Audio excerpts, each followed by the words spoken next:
Good afternoon. Okay, so you're still awake. That's good. Wow, it is an honor to be here today. I want to thank Shannon and Sean and Karen and the Board of Trustees for your leadership and your vision. Thanks also to the Foundation's Impact Investing Committee and the Foundation staff, especially Francis and Jamie, for your trust and your partnership. Finally, I want to thank all of you who have come here today. The children, families, and teachers that we serve at Apple Playschools represent just one small handful of lives that you have touched. And I'm grateful to each and every one of you for making the brave and generous choice to invest in a future where everyone in our community can thrive. I'm often invited to speak about our work at Apple Playschools and the importance of childcare in our community. I list data on how childcare investment has 3 generations of impact on families, to children, their parents, and the children's children. I talk about how investing in childcare returns $7 to $12 by reducing costs from special education, incarceration, and the social safety net. I always talk about the nearly $3 billion our state loses every year, all because families can't afford childcare and teachers cannot afford to provide it.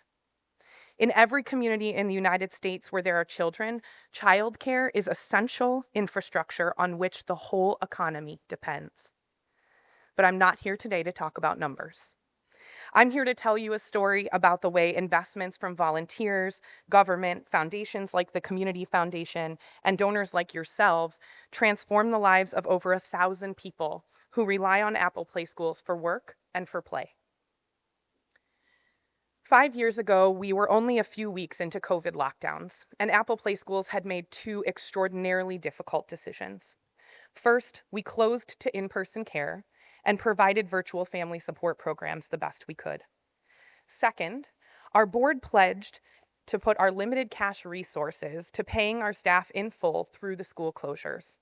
On average, early childhood educators earn less than half of what their counterparts teaching kindergarten can earn.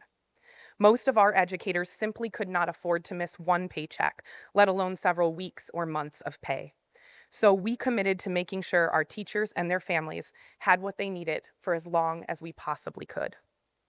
I knew it was going to be a hardship. Overnight, students' parents became solely responsible for caring for their children full-time, and we lost our income source. I was afraid we might not make it through those days, but when we announced these decisions, something incredible happened. Families donated what they would have spent on tuition, despite our centers being closed. I know that this generosity at a time of great uncertainty saved lives. 2 weeks of closure turned into 4 weeks, then 6, you all remember. One morning, I received word that an anonymous donor-advised fund hosted here at the Community Foundation had directed a grant to Apple Playschools. At that time, it was the largest single gift in Apple Playschools history, and it was so much more than a grant. It was a lifeline. But the lockdowns continued with no end in sight. Despite the overwhelming generosity of families and donor advisors, we had nearly exhausted the small reserve Apple Playschools had spent 6 years building. We waited to hear about a PPP loan, but the system was overburdened and moving slowly. We looked at the books and we knew we had reached a fork in the road. And so, on April 29th, 2020, exactly 5 years ago today, I sent an email to our families and teachers announcing our plan for furloughs and staff reductions, and then I cried. How could it be, I wondered, that the childcare infrastructure in our community was so fragile that it could be reduced to nothing in just 8 weeks? Then, 2 days later, we received notice that we were approved for a loan that would keep teachers paid and supporting families virtually for 8 more weeks. Shortly thereafter, additional relief funds for childcare were announced. Our team pivoted once again from planning for closure to planning to reopen in an unprecedented health crisis. By July, we resumed in-person care. By September, we had increased our class sizes. By January 2021, early educators were called up to get vaccines alongside other first responders, and we were finally being celebrated as the essential frontline workers we have always been. I'll never forget that. The atmosphere at school that day felt like it was everyone's birthday at the same time. At the state and national levels, historic investments were being made in stabilizing the childcare system, and our team was determined to use every dollar available for our community. We kept tuition rates low even while raising pay for our employees nearly 30% and adding medical benefits. We staffed our classrooms at higher ratios to support teachers and children who were relearning how to be together and to cover absences so that folks could really stay home when they were sick.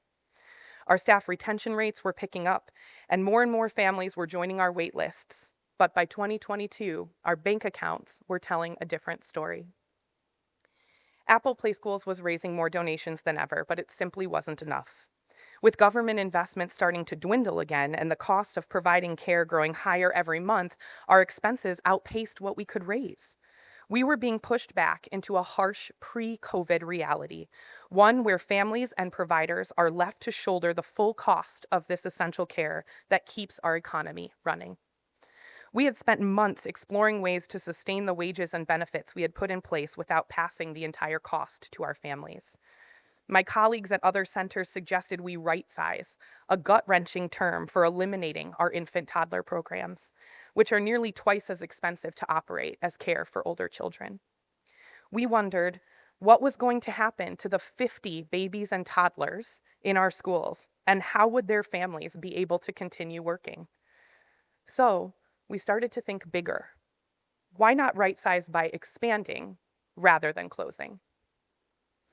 Our landlords, the deacons at New Hope Baptist Church, suggested we look into renovating another one of their buildings, a former health clinic and senior facility just 2 doors down from our current school. I had never managed an expansion project before, not even a home renovation. But having just survived the acute years of a global pandemic, I thought to myself, how hard can it be? Just days after that, the state of Michigan announced one final round of childcare investments, a $150,000 grant to centers who were opening or expanding, and it felt like a sign. We had knowledgeable people on our board, a strong donor base, and a wait list bursting at the seams. So we rolled up our sleeves, applied for the grant, and got to work. Well, as it turns out, renovating a 100-year-old building in a floodplain and complying with city zoning and building regulations, state fire code, child care licensing rules, all on an 11-month grant deadline is not easy. The project moved at a snail's pace, and our bank turned us down for a traditional loan. Stuck in the broken system left by our government's divestment in childcare, we were forced to choose between what families could afford to pay and what teachers could afford to earn. To keep our schools open until we found another way, we announced a 15% tuition increase to our families. And all of it felt impossibly heavy. We were doing everything we could, cutting costs, applying for loans, raising tuition, but the math still didn't work, and I didn't know what else to try. So I called one of the best people I know when you have to make a hard decision, Karen Andrews. She listened to me over breakfast as I cried into my scrambled eggs. I cry a lot, as you can tell. Karen said, "What do you really need to make this happen?" And I said, "Honestly, I feel like we could do it if we had $500,000, but I have no idea where to find it." And then she asked me, "Well, why haven't you considered an impact investment?" "What's an impact investment?" I asked. She said, "Let me introduce you to Francis."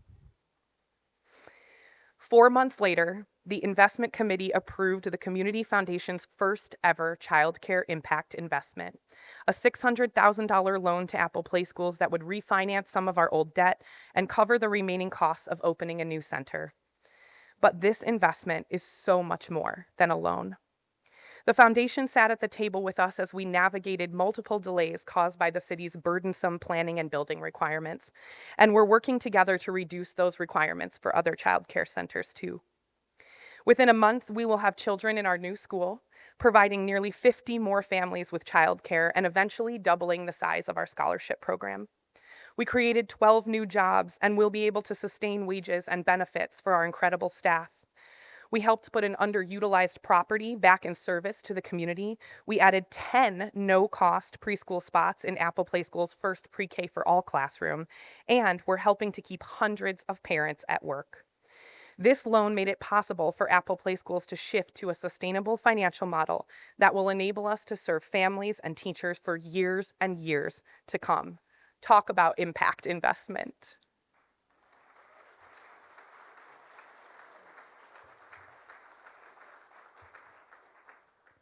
We know that 40% of households in our community are Alice families, making ends meet, but not making enough to save for their future. What we saw during the early days of COVID is still true. Childcare is our community safety net, and without it, our community, our economy stops. I hope you see through our story that even in the face of government divestment, community investment through donors, creative partnerships, grants, and beyond can break us all out of this broken system to build a strong, reliable network of care so everyone can thrive. If it takes a village to raise a child, it takes a community to raise a school. On behalf of the children, families, and teachers at Apple Playschools, thanks to each of you for being in our community.